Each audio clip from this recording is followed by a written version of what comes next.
তিনে তিন তৃণমূল নিয়ে নিউজ স্টুডিও থেকে রয়েছেন নিউজ 18 এর ইস্টার্ন রিজিয়নের এডিটর বিশ্ব মজুমদার।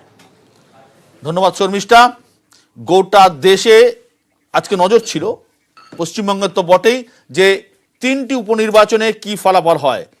এই মুহূর্তে একদিকে মহারাষ্ট্রে চলছে শপথ গ্রহণ অনুষ্ঠান, অন্যদিকে পশ্চিমবঙ্গে তিনটি সিট তৃণমূল কংগ্রেসের দখলে গেছে।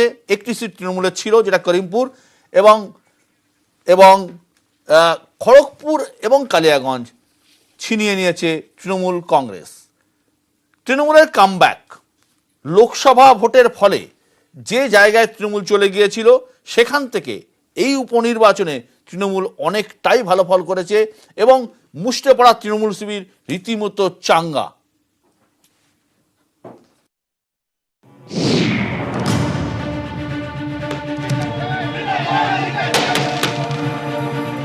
তিনে তিন বিধানসভা উপনির্বাচনে এই ফলের কথা ভাবতে পারেননি তৃণমূল শীর্ষ নেতারাও, কিন্তু সেটাই হলো। সম্পূর্ণ কৃতিত্বটাই আমি মনে করি সাধারণ মানুষের, আমাদের ভোটারদের। আমি মনে করি এটা মানুষের আশীর্বাদ, দোয়া এবং শুভেচ্ছা শুভকামনায় এই সবুজ ঝড় এবং সবুজ জয়ের নেপথ্যে আছে। 2009 লোকসভা ভোটে বিপর্যয়ের পর আর ফিরে আসতে পারেনি বামেরা। প্রশাসনের ওপর রাশও আলগা হয়ে গিয়েছিল। আন্দোলনের রাস্তাতেও তেমন দেখা যায়নি বামেদের। সে ভুল করেননি মমতা বন্দ্যোপাধ্যায়। প্রশাসনের হাল শক্ত হাতে ধরে রেখেছেন, আবার বিজেপির বিরুদ্ধে বারবার রাস্তায় নেমেছেন। চষে বেরিয়েছেন গোটা রাজ্য। তার কারিশমা যে কমেনি সেটা বুঝিয়ে দিয়েছেন। তৃণমূল নেত্রী সব থেকে বেশি সুর চড়িয়েছেন এনআরসির বিরুদ্ধে, ফলও পেয়েছেন হাতে নাতে। 3 কেন্দ্রের ফলে স্পষ্ট এনআরসির ধাক্কায় বিপর্যস্ত পদ্ম শিবির। কাজে লেগেছে তৃণমূলের দিদিকে বলো কর্মসূচিও। লোকসভা ভোটের মতো মোদি ফ্যাক্টরও কাজ করেনি।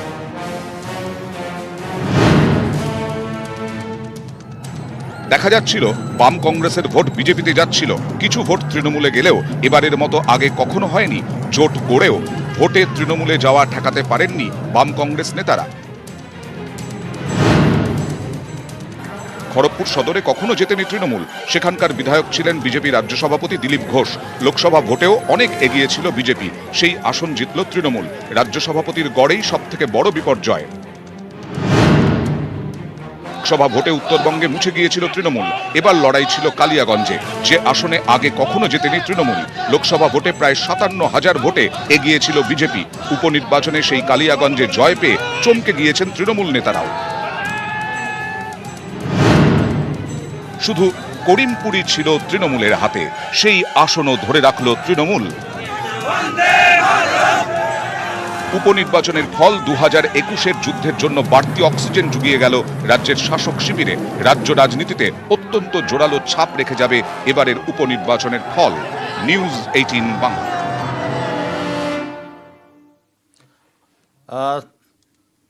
করিমপুর ছিলই, খড়গপুর এবং কালিয়াগঞ্জ দুটি সিট তৃণমূলের সোনার সময়, অর্থাৎ 2011 বা 2016 নির্বাচনে যা ক্ষমতায় আসেনি, সেই দুটি সিটও কিন্তু তৃণমূল দখল পেল। অর্থাৎ তৃণমূল অনেকটাই এগিয়ে গেল এই নির্বাচন হলো উপনির্বাচন তাতে। এবং আগামী দিনে যে সামনের বছর যে বিভিন্ন জায়গায় যে নগর নিগম চুনাও বা যেটা মিউনিসিপ্যাল ইলেকশন আছে, তার আগে একটা বাড়তি অক্সিজেন, এ নিয়ে কোনো সন্দেহ নেই। আজ আমাদের এই নিয়ে আলোচনা, এবং আমাদের আলোচনায় আজকে যারা আছেন অতিথি, তাদের সাথে প্রথমে পরিচয় করিয়ে দিই। আমার একদম বাঁদিকে রয়েছেন সিপিএমের পক্ষ থেকে ইন্দ্রজিৎ ঘোষ। ইন্দ্রজিৎ বাবু, আপনাকে স্বাগত আমাদের অনুষ্ঠানে। আমার ঠিক বাঁদিকে রয়েছেন দেবজিৎ সরকার, বিজেপির পক্ষ থেকে বলার জন্য। দেবজিৎ বাবু, আপনাকেও স্বাগত। আমার একদম ডান দিকে রয়েছেন অশোক ভট্টাচার্য কংগ্রেসের পক্ষ থেকে, এবং আমার একদম ডান দিকে রয়েছেন তৃণমূল কংগ্রেসের পক্ষ থেকে তাপস রায়। প্রথমেই আমি আসবো তাপসবাবুর কাছে। তাপসবাবু, আপনারা খুশি তো নিশ্চয়ই, নিয়ে কোনো প্রশ্নই নেই, কথাও হবে না, কিন্তু আপনারা আত্মবিশ্বাস আপনাদের হারিয়ে গিয়েছিল পার্লামেন্ট ইলেকশনের পরে, দলে দলে লোক জয়েন করে যাচ্ছে, সেটা কি কিছুটা ফিরে পেলেন? না, আমি একটু ডিফার করছি বিশ্ব তোমার সঙ্গে, যে আত্মবিশ্বাস কখনোই তৃণমূল কর্মীদের বা নেতৃত্বের কখনো হারায়নি, আর দলে দলে চলে যায়নি, বরঞ্চ আবার চলে যাওয়ার পরে দলে দলে ব্যাক করেছে।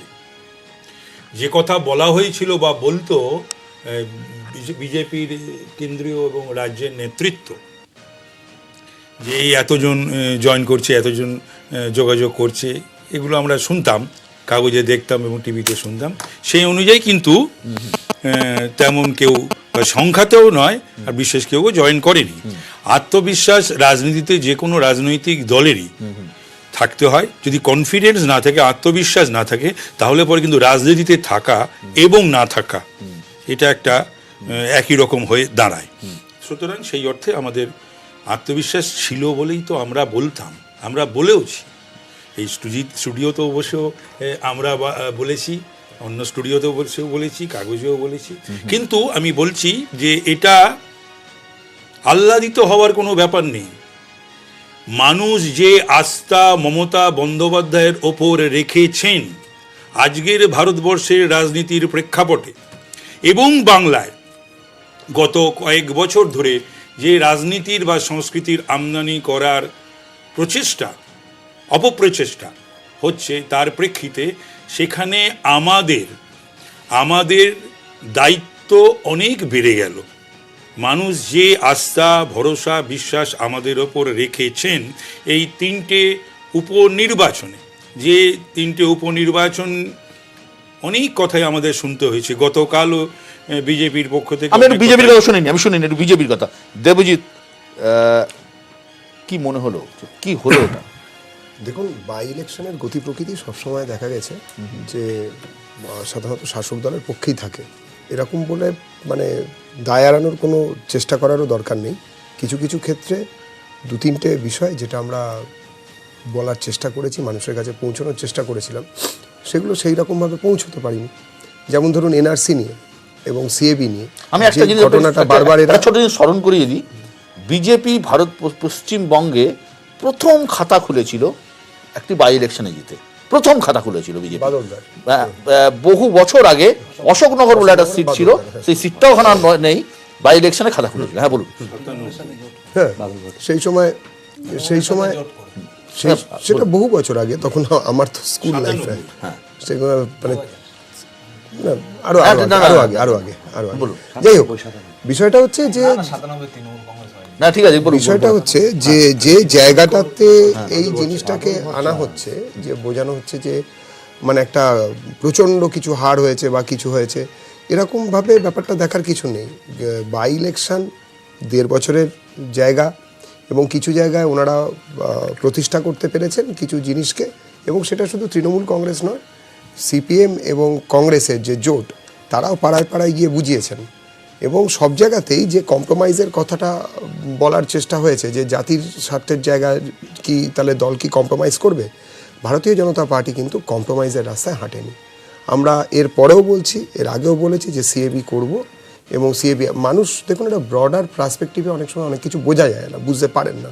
ধরুন যেমন ছোটরা পড়াশুনো কেউ করতে চায়, কিংবা যারা ধরুন অসুস্থ মানুষ, তারা কি ওষুধ খেতে চায়, কিন্তু যারা যিনি ওটা ব্রডার পার্সপেক্টিভে দেখেন অনেক ওপর থেকে, যে কিছুদিন পরে ভালো হবে, সেই জন্য তারা খাওয়ান। এই যে একটা পুরো গেল রব তুলে দেওয়া হচ্ছে, যে পুরো একদম বিজেপির আর কোনো কিছু নেই, থাকবে না, বা 1, 2, 3 বিজেপি ফিনিশ, এরকমভাবে বলা যায় না। প্রথম কথা, করিমপুরে আমাদের হারাই জায়গা ছিল, করিমপুরে আমাদের তো ভালো অবস্থা ছিল না। কেননা যে কারণে এনআরসি এবং সিএবির কথা আমরা বারবার বলেছি, করিমপুরের ভোট তার প্রমাণ, যে এখানকার ভোট কিভাবে প্রহসনে পরিণত হয়।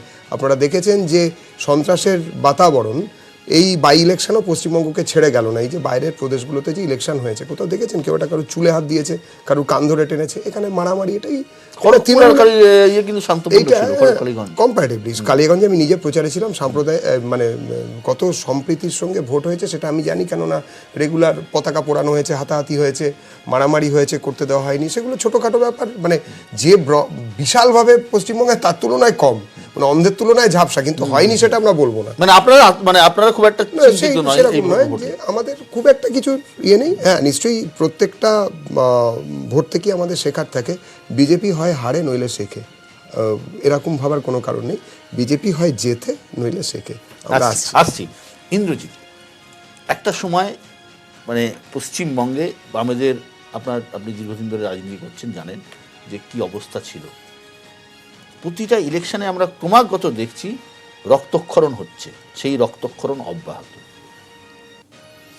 আমি প্রথমে যেটা বলবো যে গত লোকসভা নির্বাচন এবং এই বাই ইলেকশন উপনির্বাচন দুটো ক্ষেত্রে যদি দেখেন, গত লোকসভা নির্বাচনে মানুষ এ রাজ্যের শাসক দল তৃণমূল কংগ্রেসের উপর কিছুটা বিরক্ত, অসন্তোষ, তার রিফ্লেকশন ছিল।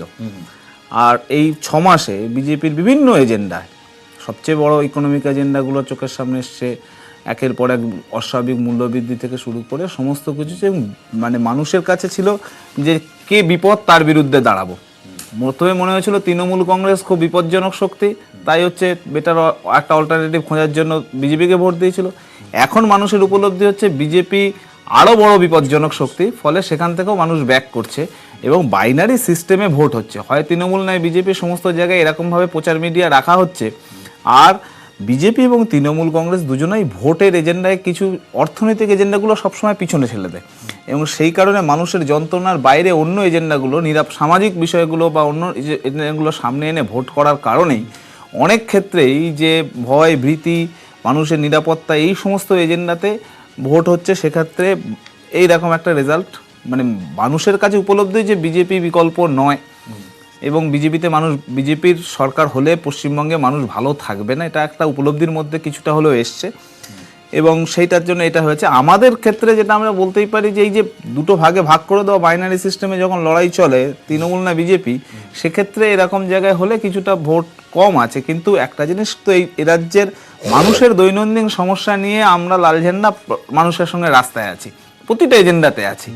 আমাদের বিশ্বাস বোঝাতে সক্ষম হচ্ছেন না, না কোথাও বোঝানো এই কোনো কিছুতে যে একটা মানে মানুষ নিরাপত্তা যখন খুব সামনে চলে আসে না, হট করে যে এইটা মানবেন আপনাকে আমি আসছি, আমি একটা এইটা তখন আসে, তখন যে আমরা সাস্টেন কথা বলছি যে রুটি রুজির প্রশ্ন, আজকে চাকরি বেকার যুবদের কর্মসংস্থানের প্রশ্ন, তৃণমূল বিজেপি দুজনেই একই জায়গায় আছে রাজ্যের ক্ষেত্রে, কেন্দ্রের ক্ষেত্রে। সেগুলো বোঝানোর ক্ষেত্রে কোথাও হয়তো গ্যাপ থেকে যাচ্ছে, এটা আমরা মনে করছি আগামী দিনে আমাদের এই সাস্টেন লড়াই করতে করতে আমরা অন্তত সেই কনফিডেন্স পাবো। পশ্চিমবঙ্গে ভোট পোলারাইজড হয়ে গেছে, এটা মানছেন না আপনি? আমি তো বললামই বাইনারি সিস্টেমে ভোট হচ্ছে মানে পোলারাইজেশন হচ্ছে এবং পোলারাইজেশনটা কিছুটা জাতপাতের নিরিখে অন্যভাবে বোঝানোর চেষ্টা করা হচ্ছে। এখন এনআরসি বলছে, সেখানে আবার বলে দেওয়া হচ্ছে যে হিন্দু মুসলমানের কথাও বিজেপির নেতারা এসে বলছেন। সমস্ত কিছুতেই যে বাতাবরণ তৈরি করা হচ্ছে না এবং সার্বিক দেশের পরিস্থিতিতে এই বাতাবরণটা তৈরি করা হচ্ছে এবং মানুষকে ভীত সন্ত্রস্ত করা হচ্ছে প্রতিটা এজেন্ডাতে। এই ভীত সন্ত্রস্ত থেকে মানুষের বেরিয়ে যাওয়ার রাস্তা খোঁজার জন্য মানুষ নিরাপত্তা চাইছে, সেই জায়গাটা থেকে আমাদের মনে হয়েছে যে এরকম একটা, যে এইটা উপলব্ধি হয়েছে যে তৃণমূল কংগ্রেসের কিছু খারাপ গুণ মানুষের চোখের সামনে আসায় বিরক্তিতে মানুষ ব্যাপকভাবে লোকসভাতে হয়তো বিজেপিকে, কিন্তু সেই জায়গা থেকে মানুষ মনে করেছে যে তৃণমূলের চেয়েও বিজেপি আরো বিপজ্জনক, আরো বিপজ্জনক। কংগ্রেস কালিয়াগঞ্জ দীর্ঘদিন কংগ্রেসের সিট, দীর্ঘদিন ধরে অতীতের তৃণমূল কংগ্রেস কোনোদিন জেতেনি। খড়গপুর সিট, যে সিটে স্বাধীনতার পরবর্তীতে জ্ঞান সিং সোহনপাল আমরা প্রত্যেকেই চিনি, আমাদের বাবুসদাও জানতেন, আমাদের সাথে খুব ভালো সম্পর্ক ছিল চাচা। জ্ঞান সিং সোহনপাল জিতে আসছেন 1952 সাল থেকে, 1952 বা 1952 থেকে সম্ভবত জওহরলাল নেহরু ওনার প্রচারে এসেছিলেন, এমন একটা রেকর্ড ওনার ছিল। ওনার লাস্ট ইলেকশনে দিলীপ ঘোষ সেই সিটটি নিয়েছিলেন বিজেপি রাজ্য সভাপতি। কংগ্রেসের দুটো দুর্গ জায়গা ছিল, দীর্ঘদিন ছিল। 11 মমতা ঝড়, 2016, এই যে এত কিছু জায়গাতে কংগ্রেস কিন্তু কালিয়াগঞ্জ জিতেছিল। কি অবস্থা, কি হলো, হচ্ছেটা কি? দেখুন, প্রথমে আমি একটা কথা বলি সেটা যে এই যে উপনির্বাচনটা আমরা লড়লাম, তৃণমূল এবং বিজেপি দুটো রাজনৈতিক দলই, কোথাও মেরুকরণের রাজনীতি, কোথাও সাম্প্রদায়িক ভেদাভেদের রাজনীতি নিয়ে মানুষের কাছে গেছে। আমরা এ রাজ্যে একটা জোটবদ্ধভাবে গিয়েছিলাম, মানুষের রুটি রুজির প্রশ্ন, সাম্প্রদায়িক সম্প্রীতিবোধ, গণতন্ত্র পুনরুদ্ধারের লড়াই, এই নিয়ে মানুষের কাছে গিয়েছিলাম। আপনি জ্ঞান সিং সোহনপালের কথা বললেন, চাচার কথা বললেন। 2016 সালে চাচাকে জীবনের উপান্তে এসে কি নোংরা রাজনীতির শিকার হয়ে হারতে হয়েছিল, সেই ইতিহাস পশ্চিমবঙ্গের সংসদীয় গণতন্ত্রের ইতিহাসে লেখা থাকবে। কিভাবে খড়গপুর পৌরসভা দখল করা হয়েছিল ভারতী ঘোষের নেতৃত্বে তৃণমূল কংগ্রেসের নির্দেশে, তা সংসদীয় গণতন্ত্রের ইতিহাসে কলঙ্কজনক অধ্যায় হিসেবে লেখা থাকবে। আপনি যদি চাচা দেখেন- কিন্তু হেরেছিলেন জনগণের ভোটে এবং না, আমি বলছি দিলীপ ঘোষ হারিয়েছিল, এর মধ্যে কোনো ইয়ে ছিল না। ঠিক ঠিক দিলীপ মানুষ ঘোষই তো ভোট দিয়েছিল জিতেছিলেন। দিলীপ ঘোষকে। দিলীপ ঘোষই তো জিতেছিলেন, কিন্তু তার পেছনের যে কারণ তা খড়গপুরের মানুষ জানেন। খড়গপুরের আজকের ফলাফল আপনি যদি দেখবেন গত লোকসভা নির্বাচনে বাম এবং কংগ্রেসের প্রার্থীর আলাদা আলাদা ভোট যোগ করে যে ভোট হয়েছিল 14,000 কত এরকমই হচ্ছিল, সেখান থেকে ভোট বেড়েছে প্রায় 21,000-এর মতন ভোট গেছে আমাদের। এটা গেল 1 নম্বর কথা। 2 নম্বর কথা, কালিয়াগঞ্জ গত লোকসভায় যে জায়গায় ছিল, রাতারাতি তো কিছু হয়ে যাবে না। জোট মানে তো ম্যাজিক নয়, জোট একটা দীর্ঘমেয়াদী প্রক্রিয়া, যে প্রক্রিয়ার শুরু আমরা করেছি এবং আমরা বিশ্বাস করি রুটি রুজি গণতন্ত্র পুনরুদ্ধারের লড়াইয়ের প্রশ্নে আমরা এই জোটবদ্ধভাবেই 2021 পর্যন্ত হাঁটবো। আমরা ঐক্যবদ্ধভাবে এত শপথ কথারই পলিটিক্সে কালকে কি হবে কেউ বলতে পারে না। না, আমাদের যৌথ হ্যাঁ, কর্মসূচি আমি নিয়েই তো আসছি আমাদের যৌথ হ্যাঁ, কর্মসূচি আছে। আমি আসবো, বুঝি আমি আসবো, আমি এই আলোচনায় ফিরবো। একটা ছোট্ট বিরতি আমাকে নিতেই হবে, বিরতির পর ফিরে এলাম। বিরতির পর যে আলোচনা করছিলাম, ইন্দ্রজিৎ যে কথা বলছিল যে কেন কংগ্রেসের সাথে আলোচনা হচ্ছিল যে বাম কংগ্রেসের ভোট, যে ভোটটা একটা বড় ভোট ছিল, সে ভোটটা কোথায় গেল। একবার দেখে নেবো যে বাম কংগ্রেসের ভোটটা ঠিক কোথায় গেছে।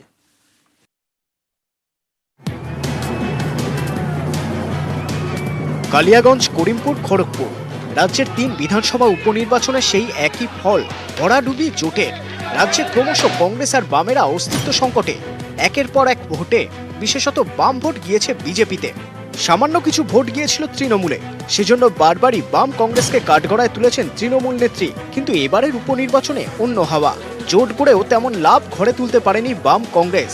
সেই ভোটের অনেকটাই গিয়েছে তৃণমূলের ঘরে। রাজনৈতিক বিশ্লেষকদের দাবি, এনআরসি সহ বেশ কিছু কেন্দ্রীয় নীতির প্রভাবে জোটের ভোটের বেশিরভাগই তৃণমূলের ঝুলিতে। কংগ্রেসের শক্ত ঘাঁটি কালিয়াগঞ্জে প্রথমবার ফুটল ঘাসফুল। খড়গপুরেও কংগ্রেসের যথেষ্ট শক্তি আছে, সেখানেও এবার প্রথম জোড়া ফুল। কংগ্রেস আর সিপিএমেরও বোঝা উচিত যে কতদিন এরা বিজেপির সাথে খেলা করবে। এরা বিজেপির দরজায় গিয়ে কেন ভিক্ষে চায়? বিজেপির দরজায় গিয়ে ভিক্ষা না চেয়ে নিজেদের তো স্বাবলম্বী করতে পারে। শেষ বিধানসভা নির্বাচনে খড়গপুরে বাম কংগ্রেসের ভোট ছিল 35.8%, এবার তা কমে 14.8%। কালিয়াগঞ্জের শেষ বিধানসভা ভোটে কংগ্রেস জিতেছিল 53.46% ভোট পেয়ে এবং সেই ভোট ঠেকেছে 8.64%। ভোট বাক্সে যাই হোক, নেতারা কিন্তু বলেই যাচ্ছেন জোটই বিকল্প। কিন্তু এই জোটটাকে টিকিয়ে রাখা দরকার। আগামী দিনে এই জোট এই বাংলার পথ দেখাবে। আমি 3টে আসনে হেরে এই কথা বলছি আপনাদেরকে। খুব সিম্পল, একটা বাইনারি তৈরি করা হচ্ছে, যেন বিজেপি না হলে তৃণমূল, তৃণমূল না হলে বিজেপি। এটা কিছুদিন চলছে, এটা কিছুদিন চলবে। কতদিন চলবে? রাজ্যে ভোট বরাবরই 2 শিবিরে ভাগ হয়। জোট করে সেই প্রবণতা ভাঙতে চেয়েছিলেন বাম কংগ্রেস নেতারা। উপনির্বাচনের ফল বাম কংগ্রেসের তৃতীয় শক্তি হওয়ার স্বপ্নে ধাক্কা দিয়ে গেল। নিউজ 18 বাংলা। আমার এখানে আমার ডান দিকে অশোক দা, বাঁ দিকে ইন্দ্রজিৎ যা বলছিলেন সেই কথারই, ওনাদের কথারই প্রতিধ্বনি, তাই তো ইন্দ্রজিৎ? একদমই, একদমই তাই। জোট রাখতেই হবে একদম না, এইটা যে মানুষ তো কি রাজনীতি চাইবে? মন্দির মসজিদ কাটাকাটি, খুনোখুনি, তাড়িয়ে দাও, বের করে দাও দেশ থেকে, নিরাপত্তায় এই চাইবে? কলকারখানা বন্ধ হবে, রাষ্ট্রায়ত্ত সংস্থা বেসরকারীকরণ হবে, 8 ঘন্টা কাজের দাবি 9 ঘন্টা হয়ে যাবে, এটা চাইবে? 8 ঘন্টা কাজ ব্রিটিশ আমলে 1886 সালে মে দিবসের ইতিহাস, বিজেপি সরকার সেটাকে 9 ঘন্টা করতে চাইছে। এর বিরুদ্ধে লড়াইটা কে লড়বে? উদারীকরণের বিরুদ্ধে লড়াই, রাষ্ট্রায়ত্ত শিল্প কারখানা বেসরকারি, রেলে 13,000-এর ওপর ছাঁটাই হয়ে যাচ্ছে। আজকে রেলে 2 লাখ 2.5 লাখ ছেলেমেয়ের পরীক্ষা নেওয়ার কথা ঘোষণা করেছে, তারপরেও পরীক্ষা নিচ্ছে না। এই আপনি যান এখান থেকে একটু দূরে সল্টলেকে প্যারাটিচাররা অনশন করছে, তৃণমূল সরকার কিছুই করছে না এতদিন ধরে। এর বিরুদ্ধে লড়াইটা কি? রুটি রুজির প্রশ্নে লড়াইটা তো বিকল্পটা দেখাবে, এটাই তো বিকল্প। আজকে একটা লড়াইয়ে কারোর মনে হচ্ছে যে হয় তৃণমূল নয় বিজেপি, এই করে তো কতদিন চলবে? মানুষের খেটে মানে পেটে ভাতটা প্রয়োজন। একটা জিনিস, ওই একটা কথা বলব যে কদিন আগে গত বছর অযোধ্যায় যখন বিশ্ব হিন্দু পরিষদ বলছে মন্দির ওহি বানায়েঙ্গে, অযোধ্যার একটি চাষি সে হচ্ছে দিল্লিতে কিষাণ লং মার্চে গেছে লাল ঝান্ডা নিয়ে। তো তাকে এক সাংবাদিক প্রশ্ন করেছেন যে আপনার নাম কি? বলছে রাম দাস। বলছে আপনি বাড়ি কোথায়? বলছে অযোধ্যা। বলছে অযোধ্যার রাম দাস, ওখানে রাম মন্দির প্রসঙ্গে না থেকে আপনি কিষাণ লং মার্চে এসছেন? তো তার উত্তর হচ্ছে, বাবু মন্দির মে ঘুসনে কে লিয়ে পহলে পেট মে রুটি হোনা জরুরি। আজকে এইটাই লড়াইটা তো লড়বে, লড়াই আপনারা লড়ছেন কিন্তু ভোট আপনারা পাচ্ছেন না। দেখুন একটা কথা বিষয়, এর মধ্যে আমি একটা কথা শুধু আসতে চাইছি যে গণতন্ত্র আজকে তার হত্যা চলছে, সেটা যেমন ওদিকে তেমনি তো এদিকেও। তৃণমূলের বিকল্প কোনোদিন বিজেপি নয়, বিজেপির বিকল্প তৃণমূল নয়। একই মুদ্রা দুটো। আজকের দিনে একটুখানি আপনাকে সাপ্লিমেন্ট করি। গণতন্ত্রের হত্যা সাই বাড়িতে হয়নি। গণতন্ত্রের হত্যা যখন হাওড়াতে মুখের মধ্যে জ্যান্ত কই মাছ, আপনারা যখন বলেছেন আমি কিন্তু বলিনি, জ্যান্ত কই মাছ ঢুকে যখন সেলাই করে দিয়েছিল তখন আপনাদের গণতন্ত্রের হত্যা মনে হয়নি? দেখুন, গণতন্ত্রের হত্যা সেদিন মনে হয়নি যেদিন হাত চিহ্নে ভোট দিয়েছিল বলে হাতের পাঞ্জা কেটে দিয়েছিল। দেখুন সেদিন মনে হয়নি? আসলে আজকে বিজেপি কোথাও বলতে পারবে না। এটা তো জনগণের প্রশ্ন, আমি সাধারণ মানুষ হিসেবে আপনাকে প্রশ্ন উত্তরটা দেওয়ার সেই দিন অবশ্যই দেবেন। আমি প্রশ্ন যখন করেছি উত্তর তো পাওয়ার জন্যই। গণতন্ত্র সেই দিন হত্যা হয়নি। তাহলে গণতন্ত্র আজকে বিজেপি আপনাদের এই রাজ্যেতে কটা লোককে হত্যা করেছে, কটা সাইবাড়ি বিজেপি করেছে, কিংবা তৃণমূল কংগ্রেস আপনাদের লোকেদের সঙ্গে কটা হাত কেটেছে, পাঞ্জা কেটেছে, কিংবা কটা কই মাছ ঢুকিয়ে জ্যান্ত সেলাই করে দিয়েছে। বিজেপি কার কার বাড়িতে কংগ্রেসের সাদা থান পাঠিয়েছে, কজনের পুকুরে ফলিডল দিয়েছে বা পাকা ধানে মই দিয়েছে, আপনি দেখাতে পারবেন? আজকে আপনারা গণতন্ত্রের প্রশ্নে দুপক্ষ একসঙ্গে আসছেন। চাবিদাস মুন্সির কথা মনে আছে? একটু আগে না দাদা বলছিলেন, আমাদের ইন্দ্রজিৎ দা, কলকারখানা বন্ধ হয়ে যাচ্ছে, সবকিছু বন্ধ হয়ে যাচ্ছে। 26,000 কলকারখানা বন্ধ করে দিয়েছিলেন ওনারা। তার বিরুদ্ধে প্রিয়রঞ্জন দাস মুন্সি যখন দাঁড়িয়ে বলেছিলেন এই হচ্ছে চাবি, খুলে দেবো, তার জন্য ওনারা শ্লেষ করে ব্যঙ্গ করে বলেছিলেন চাবিদাস মুন্সি। শুনেনি সাইবাড়ি, হাওড়া, এগুলো শুনুন দেবজিৎ দা, আসলে গণতন্ত্রের ধারণাটা আপনাদের কাছে যা, আমাদের কাছে তো তা নয়। প্রথম কথা আপনার আগে উত্তরটা দিই, সেটা হচ্ছে সত্যি আমাদের সাথে 4-4টে দশক মার্ক্সবাদী কমিউনিস্ট পার্টির রাজনৈতিক লড়াই ছিল। নির্বাচনে লড়াই হয়েছে, মারামারি হয়েছে, কাটাকাটি হয়েছে, আপনার কথা অনুযায়ী অনেক লড়াই হয়েছে। আপনার কথা না বলতে দিন, আমি কাটাকাটিটা ওই অর্থে বলিনি, আক্ষরিক অর্থে বলিনি। আমি বলতে চাইছি তারপরে দাঁড়িয়ে নির্বাচনের ফলাফল বেরোবার পরে, নির্বাচনের ফলাফল বেরোবার পরে কোনোদিন আলিমুদ্দিন স্ট্রিট থেকে ফোন যায়নি থানার ওসিদের কাছে, পুলিশের ডিএসপিদের কাছে, অমুক দলের জনপ্রতিনিধিকে আমার দলে যোগ করাতে হবে। আপনাদের কথা বাকি রইল, আপনারা থান পাঠানোর জায়গায় এখনো আসেননি। আপনারা যেটুকু জায়গায় এসছেন তার মধ্যে বিধান রায়ের মূর্তি ভেঙেছেন বিধান ভবনে। না একদমই ভাঙিনি। আমরাই সবার আগে বলবেন না, আমরা ভাঙিনি। আমরা এখানে বসে আছি, বিভিন্ন রাজনৈতিক দলকে তো আমরা এখানে প্রতিনিধিত্ব করছি বিশ্ব। আসল কথা যেটা হলো যে বিভিন্ন আজকের প্রেক্ষিতে সুজনকে শুনলাম, অধীরকে শুনলাম, অধীর জোটে এগিয়ে নিয়ে যাওয়ার কথা বলল, সেটা ওদের রাজনৈতিক সিদ্ধান্ত, সেখানে আমার বলার কিছু নেই। সুজন যেটা বলল যে এইভাবেই এখন চলবে, কি বলতে চাইলো আমি ঠিক আমার কাছে পরিষ্কার হলো না।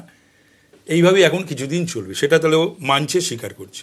প্রশ্ন হলো যে আজকের দিনে দাঁড়িয়ে কংগ্রেস এবং সিপিএমের, খুব দুঃখের সঙ্গে জানাচ্ছি আমি রাজনৈতিক কর্মী হিসাবে, কংগ্রেস এবং সিপিএমের গ্রহণযোগ্যতা, বিশ্বাসযোগ্যতাটা কোথায়?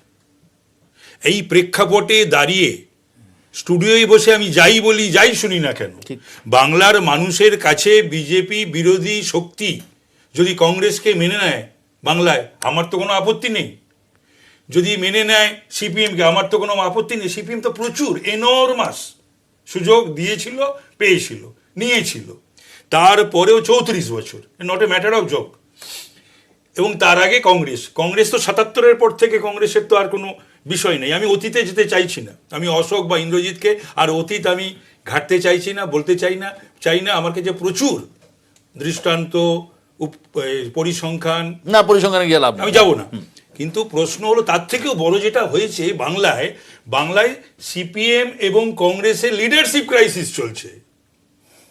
সেই লিডারশিপ ক্রাইসিসটা কেটে যদি ওরা না উঠতে পারে, তাহলে পরে আমার নেত্রীও তো আহ্বান করলো যে ওরা নিজেদের পায়ে দাঁড়াক, বলল সিপিএম ওরা নিজেদের পায়ে দাঁড়ালে আপনাদের লাভ কিছুটা হোক। না না লাভ লোকসানে আমি যাচ্ছি না বললো, কিন্তু কথা হলো যে বিশ্বাসযোগ্যতা, গ্রহণযোগ্যতা, লিডারশিপ এইগুলোর ওপর কিন্তু দাঁড়িয়ে থাকে একটা দল, এবং সেই দল যখন নির্বাচনে প্রতিদ্বন্দ্বিতা করে তখন তার আজকে 5 আর 7 ওদের 13.70 বা 80 এই না 12.70 বা 80 ওদের জয়েন্ট একটা 7.5 সিপিএম 5 কত কংগ্রেস। তো সুতরাং এই জায়গাটায় এসে দাঁড়িয়ে আমি যদি আজকের ভারতবর্ষের গিভেন সিচুয়েশনে, প্রিভেইলিং সিচুয়েশনে আমি যদি সিপিএম করতাম তাহলে এই কথাটা বলা এই কথা কংগ্রেস করতাম তাহলে এই কথাটা বলা শাস্তো না। তাপসদা, এই প্রেক্ষিতে দেবজিৎকে আমি জানতে চাইবো। দেবজিৎ, ওই যেটা বললাম মুখ অর্থাৎ ফেস, নেতৃত্ব আপনাদের আমরা দেখেছি যে পার্লামেন্ট ইলেকশনে যেটা দেখেছি যে নরেন্দ্র মোদীর যে ফেস, মানুষ ভোট দিয়েছেন, অস্বীকার করার কোনো উপায় নেই, যেখানে রাহুল গান্ধীর দাঁড়ায়নি। পশ্চিমবঙ্গে কি এর অভাব আপনাদের? না, বিষয়টা আমি আপনাকে একটু বলি। এটা এবারে আমাকে একটু স্ট্যাটিস্টিক দেবে 2 মিনিট সময় দিন। প্রথম কথা হচ্ছে আমাদের 2016-তে 10% ভোট ছিল বিধানসভায়, 2016 বিধানসভায়। আজকে সেটা এসে দাঁড়িয়েছে 39.2%। ঠিক আছে, আমার এবারে আসি ওই 19-এর ইয়েতে। হ্যাঁ, আমি এইতে বলছি 19-এর লোকসভা হিসেবে বলছি না, আজকে 19-এর লোকসভায় বেশি তো, 19-এর লোকসভায় বেশি ছিল, একটু কমে এখন 32-তে এসেছে। তিনটের বলছো আজকে? হ্যাঁ, 3টেতে 39। আমি 3টের কথা বলছি। আজকে করিমপুরে দেখুন টিএমসির মানে বিজেপির ভোট পার্সেন্টেজ ছিল হচ্ছে 11.59, সেখানে টিএমসি ছিল হচ্ছে 46.25, সেটা আজকে বিজেপি রয়েছে 38, 11 থেকে 38, আর টিএমসির অবশ্যই বেড়েছে 46 থেকে 50, কিন্তু সিপিএম এর ছিল হচ্ছে 37, সেটা নেমে এসেছে 9.7। একটা কথা আপনাকে বলি, পশ্চিমবঙ্গের বিজেপি যে প্রধান বিরোধী দল, এটা নিয়ে আজকে কোনো সন্দেহ নেই। যদি আমার সন্দেহ নেই, আজকে বিধানসভায় বিরোধী দল নেতা কংগ্রেসের আব্দুল মান্নান, বিধানসভায় 3য় বৃহত্তম দল সিপিআইএম, তার বিজেপি 4র্থ, কিন্তু বিজেপি যে এরাজ্যে প্রধান বিরোধী দল, খাতায় কলমে যাই থাকে না কেন, এর কোনো সন্দেহ নেই। একটা অসাধারণ শব্দ এখানে ব্যবহার করেছেন, বিশ্বাসযোগ্য বিরোধী। বিরোধী হলেই হবে না, বিশ্বাসযোগ্য বিরোধী হতে হবে। জনগণ এই যে বললেন না, উনি তো বললেন যে স্টুডিওতে বসে আমরা অনেক ন্যারেটিভ দিতে পারবো, কিন্তু বিশ্বাসযোগ্যতা। আমার প্রশ্ন ছিল আমাদের কাছেও কোনো নরেন্দ্র মোদী যেখানে সেন্ট্রালের মুখ ছিলেন, সেখানে কোথাও কি রাজ্যে আপনারা এই বিশ্বাসযোগ্য মুখের কোনো অভাব হচ্ছে? কোনো আমাদের কোনো অভাব তো নেই। কোথায় অভাব দেখছেন? আর সব থেকে বড় কথা, রাজনৈতিক দল যখন গ্রু আপ করে যে কোনো জায়গাতে, আপনি বলুন না, এই মুহূর্তে মমতা বন্দ্যোপাধ্যায় শুরু থেকে একটা ফেনোমেনন হিসেবে উঠে এসেছিলেন, কিন্তু তারপরে কি তাহলে ধরে নিতে হবে যে মমতা বন্দ্যোপাধ্যায়ের পরে আর কোনো নেতা নেই, নেত্রী নেই? ঠিক সেরকম যখন জ্যোতিবাবু যখন ছিলেন তখন ইন্দ্রজিৎ দাদের দলেতে বলা হতো যে জ্যোতিবাবু ভগবান, তারপরে আর কেউ নেই। যতই লিলি বিস্কুট হোক যাই হোক, জ্যোতিবাবুর জায়গাতেই দাঁড়িয়ে থাকতেন, কেউ তো এই নিয়ে কোনো কথা তুলতো না। কিন্তু এমনকি যতীন চক্রবর্তীর ওইরাম বিদ্রোহের পরেও জ্যোতিবাবু স্ট্রেট দাঁড়িয়েছিলেন, কিন্তু তারপরে দেখা গেল যে নেতৃত্বের সংকট, ঠিক বুদ্ধবাবু এলেন। ঠিক সেই রকমই যেরকমভাবে ভাবা হচ্ছিল, মাঝে মাঝেই তো দেখি অশোক দাদেরও দলীয় বা পরিষদীয় যিনি নেতা মাঝে মাঝেই চেঞ্জ হন, এবং সেটা সব দলেরই হন। সেই রকমভাবে পুরনো মুখ নতুন মুখ যিনি আসেন না কেন, তিনি তার স্টাইলেই আসেন। জনগণের কাছে যখনই ভোটে জিতে আমরা ওখানে গিয়ে পৌঁছবো, তখনই আমাদের নেতৃত্ব এবং আমাদের যে হায়ারার্কি সেটা সঙ্গে সঙ্গে তৈরি হবে। আমি একবার দেখে নেবো, আমি আসছি, আমি একবার দেখে নেবো, একবার দেখাতে বলবো পিসিআর কে, যে 6 মাস আগে যে চিত্র ছিল, সেই চিত্রটা 6 মাসের মধ্যে কি করে এতটা পরিবর্তন হয়ে গেল, একবার দেখে নেবো। আমিও দায়ী আছি এর জন্য, জেতার জন্য যদি আমি দায়ী হই, হারার জন্য আমিও দায়ী আছি।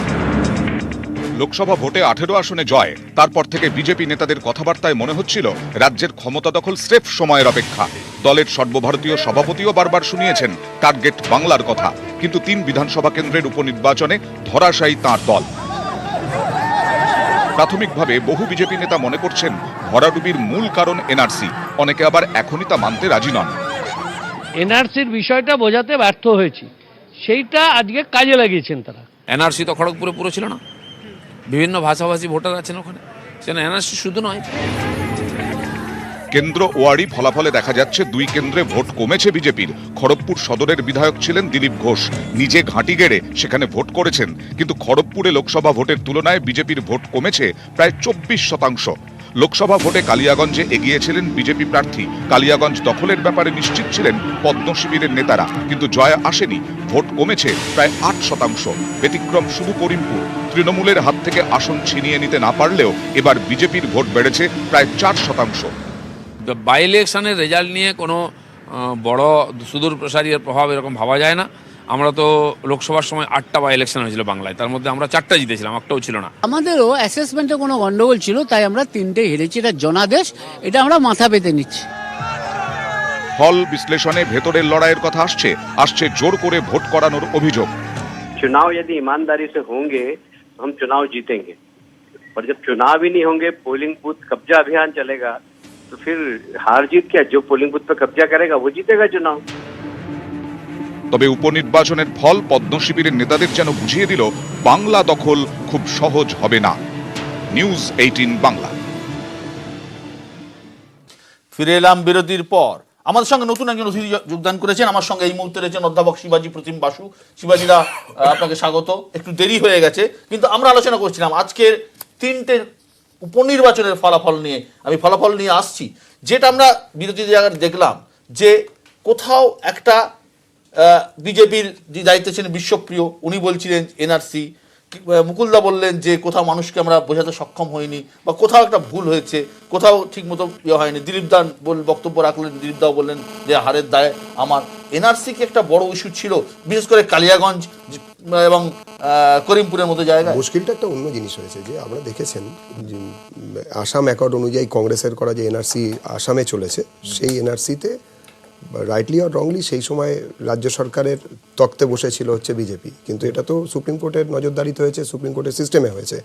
নতুন যে এনআরসির কথা বলা হয়েছে, একই নোমেনক্লেচার এক হলেও কিন্তু তার জিনিসটা আলাদা। বিজেপি যে এনআরসি চেয়েছে, সর্বভারতব্যাপী যে এনআরসি, সেটা জিনিসটা আলাদা। খুব চাতুরির সঙ্গে আমাদের বিরোধীরা সেটাকে ব্লেন্ড করতে পেরেছেন। আমরা সেখানে তার উত্তরটা দিতে পারিনি, এটা একটা।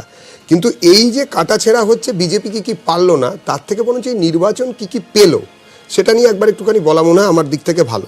আপনারাও সবাই আছেন, শিবাজিদার নতুন জয়েন করেছেন। প্রথম কথা, এই যে ইভিএমে যেদিকেই টিপুক না কেন ভোট বিজেপিতে চলে যায়, এই কথা বোধহয় এখন আর তাপস দ্বারা বলবেন না, বা কেউ বলবেন না, কেননা আমরা মাথা পেতে জনগণের রায় মেনে নিয়েছি সব পক্ষই এখনো পর্যন্ত। এই প্যানেলে যারা আছি, যে প্যানেলিস্ট যারা, তারা এবং জনগণ সবাই মাথা পেতে মেনে নিয়েছে। তো মাথা পেতে যখন জনগণের রায় মেনে নিয়েছি, তাহলে ইভিএম এর কোনো চাতুরি করা যায় না, এটা প্রমাণিত হলো। কিন্তু ব্যালটেই ভোট করতে হবে বলে যে ডাক দেওয়া চলছে পৌর ইলেকশনগুলোতে, এবং সব থেকে বড় কথা পৌর ইলেকশনের পরেও বিধানসভা ইলেকশনেও নাকি ব্যালটে দেখানো হবে, তাহলে সেগুলো খুব ভ্রান্ত হয়ে যাবে না? তাহলে কি ইভিএম তাহলে বেইমানি তো করেনি? তারপর 1 নম্বর। 2 নম্বর, যে জিনিসটা দাঁড়ানো গেছে এখানে, যেটা দেখলাম যে বাম ভোট এবং কংগ্রেস ভোট যে দুটো কনসলিডেট হয়ে এক জায়গায় আসার চেষ্টা করেছে, আমরা বলছি যে, ওনারা বলছেন না এটা মানে সিচুয়েশনের এটা ডাক, এখন যা পরিস্থিতি আমাদের এক হতে হবে এবং এটাই চলতে থাকবে, দুপক্ষই বলছেন অন্তত 21 অবধি। জানি না তারপর আবার কি কারণে ছাড়াছাড়ি হবে। কিন্তু এই ঘোট বা জোট যাই হোক না কেন, অনৈতিক আমরা বলছি, ওনারা নৈতিক বলছেন, সময়ের ডাক বলছেন, কিন্তু তাতেও কি ভোট বাড়লো? খুব কি বাড়লো? আমি আপনাকে অদ্ভুত দেখাবো যে অপ্রাসঙ্গিক বামপন্থীরা হয়ে গিয়েছিলেন, কিন্তু ডুবন্ত নৌকোতে লাফিয়ে পড়লেন এবং বিধান ভবনে মিটিং করলেন। দেখা গেল একটা জনসভায় গণশক্তি নিয়ে পায়ের ওপরে পা দিয়ে, সে একদম অদ্ভুত ছবি। গণশক্তি পড়ছেন সোমেনবাবু, এবং তার পাশে দাঁড়িয়ে আছেন, পাশে বসে আছেন সূর্যকান্ত বাবু। এই যে একটা অদ্ভুত চিত্র দেখা গেল, এই চিত্রের ফলে কি কারুর কোনো উপকার হলো? এখানে দেখা যাচ্ছে যে মূল প্লে করবে এই যে ওনারা বলছেন না বাইনারি পলিটিক্স। হ্যাঁ, এখন পশ্চিমবঙ্গ বাইনারি পলিটিক্সেই রান করবে। ঠিক, পশ্চিমবঙ্গ এখন সম্পূর্ণভাবে ভোট পোলারাইজড, এবং উনি যেটা বক্তব্য এনআরসি, আপনারা খুব ভালোভাবে এনআরসিটা বুঝিয়ে দিয়েছেন। পশ্চিমবঙ্গে তো নতুন কিছু না, ভারতবর্ষের ক্ষেত্রেও না, বেশিরভাগ রাজ্যের ক্ষেত্রেও তো একই চিত্র। তার কারণ হচ্ছে যে ভোট পোলারাইজডই হয়, মানুষ একটা দিকে ভোট দেয় রাখতে, আর একটা দিকে ভোট দেয় সরাতে। সুতরাং পশ্চিমবাংলার ভোট যে পোলারাইজড, সেটা আজ নতুন নয়। এর আগে দল এক ছিল, অন্য ছিল, সিপিএম বিরোধী ভোট পোলারাইজড ছিল। পরবর্তীকালে এখন বললাম যে অপ্রাসঙ্গিক হয়ে যাওয়ার পরে মানুষ মনে করছে, বা এ কথা ওরা স্বীকারও করেছে বিভিন্ন রাজনৈতিক দল, যে আমরা ধরে রাখতে পারছি না আমাদের ভোটারদের বা কর্মীদের। কিন্তু এত এই খাটো করে দেখলে আর এত সহজ করে লঘু করে দেখলেই হবে না, যে শুধু যেটা বলা হচ্ছে নিশ্চয়ই সিএবি একটা কারণ, নিশ্চয়ই এনআরসি একটা বড় কারণ, কিন্তু বাংলার মানুষের কাছে 1, 2, 3 করে যদি বলি যে মমতা বন্দ্যোপাধ্যায়ের পাশের মুখ বিজেপির কে, মমতা বন্দ্যোপাধ্যায়ের পাশের মুখ কংগ্রেসের কে, মমতা বন্দ্যোপাধ্যায়ের পাশের মুখ সিপিএম এর কে, এইটা একটা বিষয় নয়? তো এইটা একটা বিষয়। তারপরে তার ডাইনামিক লিডারশিপ, তারপরে তার প্রতি মানুষের আস্থা, ভরসা, বিশ্বাস, তারপরে পশ্চিমবাংলায় বহু বছর পর নিন্দুকেরাও বলে, এই আমার এখানে যারা বসে রয়েছেন আমার প্রতিপক্ষ, সেই প্রতিপক্ষরাও স্বীকার করেন যে না, গত 8.5 বছরে কাজ হয়েছে। তো সুতরাং সেইগুলো ফ্যাক্টর। তারপরে ফ্যাক্টর হচ্ছে যে ভারতবর্ষের যে পরম্পরা, ভারতবর্ষের যে ঐতিহ্য, ভারতবর্ষের যে সংবিধান, ভারতবর্ষের যে 5000 বছরের সভ্যতা, বাংলার কৃষ্টি সংস্কৃতির ওপর আঘাত, মনীষীদের ওপর আঘাত, গান্ধীজিকে চতুর বানিয়া বলা, গডসেকে দেশপ্রেমিক হিসাবে ধরা, এইগুলো প্রত্যেকটাতেই বাংলার মানুষ মানে বাংলা ভোটার নাই না, বাংলার মানুষ মানে আমি না মিলিত বাঙালি মানে হচ্ছে হিন্দু, মুসলমান, আদিবাসী, রাজবংশী এবং বাংলায় বংশ পরম্পরায় বাস করে যে হিন্দিভাষী বাঙালিরাও রয়েছে, তারা সকলে সবাই আপনাদের ভাষায় গুটকা খায়। এবার হচ্ছে আমরা আসছি শিবাজি প্রতিম বসুর কাছে। সেটা শোনো, লঘু করে হালকা করে না, হালকা করে একটা আমি বলে দেব যে তোমরা অনেক দূর অনেক দিন এগোবে, আমাদের বয়স কম, খেলবে, কিন্তু একটা গভীর আলোচনা কি আপনারা বলেছেন করো না, আমি এক মিনিট এই করতে গিয়ে এটাই তো হচ্ছে তারা ভাষা সন্ত্রাস করে, আমি বলিনি বিজেপির ভাষা সন্ত্রাস এবং বাংলার কৃষ্টি সংস্কৃতি ওপর আঘাত এনে কিন্তু আজকে বিজেপির যে 3-4 জন নেতা যেখানে এনে দাঁড় করিয়েছে তোমাদের দলকে, অন্তত সেখান থেকে তোমরা অন্তত শোধরানো যদি পথ খোঁজো ভালো হয়। শিবাজিদা, আমাদের যে আলোচনা হচ্ছিল, আলোচনাটার বিষয় অনেক কিছু ছিল। এর আগে কংগ্রেস সিপিএম এর জোট রক্তক্ষরণ অব্যাহত, আমরা বলছিলাম, আগেও আলোচনা করেছি। একটা বিষয়টা হচ্ছে যে মানুষ ভোট দেয় যে জিতবে আর যে জিততে পারে তাকে। এখন বোঝা যা আমার মনে হয় রাজনৈতিক করার দীর্ঘদিন ধরে রাজনৈতিক রিপোর্টিং করার সুবাদে এই যে 3টে উপনির্বাচনের ফলাফল আপনি একজন রাজনৈতিক বিশ্লেষক হিসেবে কিভাবে দেখছেন? একটা প্রথমে বোঝা যাচ্ছে যে রক্তক্ষরণটা কেবলমাত্র যেটা তাপসদা একটু আগে বললেন, বা এদের যে রক্তক্ষরণটা, বা আমরা সাধারণভাবে যে রক্তক্ষরণ বলা হচ্ছে বামদের থেকে হচ্ছে, বামদের থেকে একটা জিনিস কিন্তু দেখা গেছে দেখা গেছে এর আগে লেফট ভোট বা কংগ্রেস ভোট আমরা যতটা দেখেছি পুরোটাই বিজেপিতে শিফট করেছিল। এবারের নির্বাচনে কিন্তু যতটুকু এখনো পর্যন্ত দেখতে পাচ্ছি লেফট ভোট এবং কংগ্রেস ভোট কিন্তু করিমপুরে সামান্য হলেও শিফট করেছে বিজেপির দিকে, কিন্তু ফরকপুর বা কালিয়াগঞ্জে তৃণমূলের দিকে শিফট করেছে। হ্যাঁ বলুন। আমি যেটা বলতে চাইছিলাম যে রক্তক্ষরণটা সেই সময় কিন্তু বিশেষ করে নির্বাচনের পরে 2019-এর যে লোকসভা নির্বাচনের পরে তৃণমূল থেকেও হচ্ছিল, আলোচনা হয়েছিল।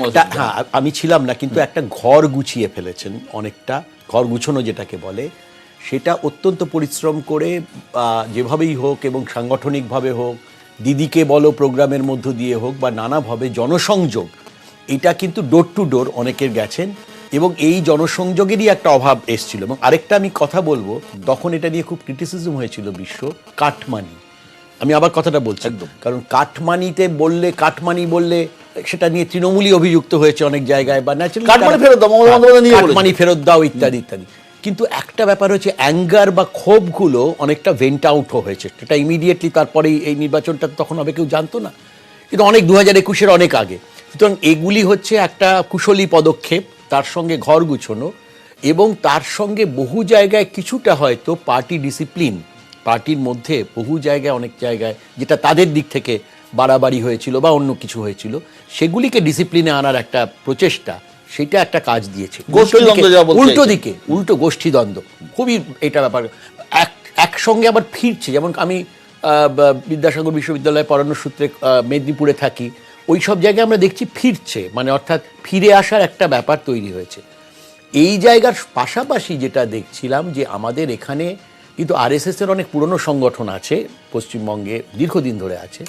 তাছাড়া বিজেপির কিছু ভোট হচ্ছিল, বাড়ছিল, কিন্তু বেশিটাই যেটা আসছে সেটা হচ্ছে কেন্দ্রীয় সরকার বা কেন্দ্রীয় নেতৃত্বের সাফল্যের সঙ্গে এর একটা যোগ তৈরি হয়েছিল।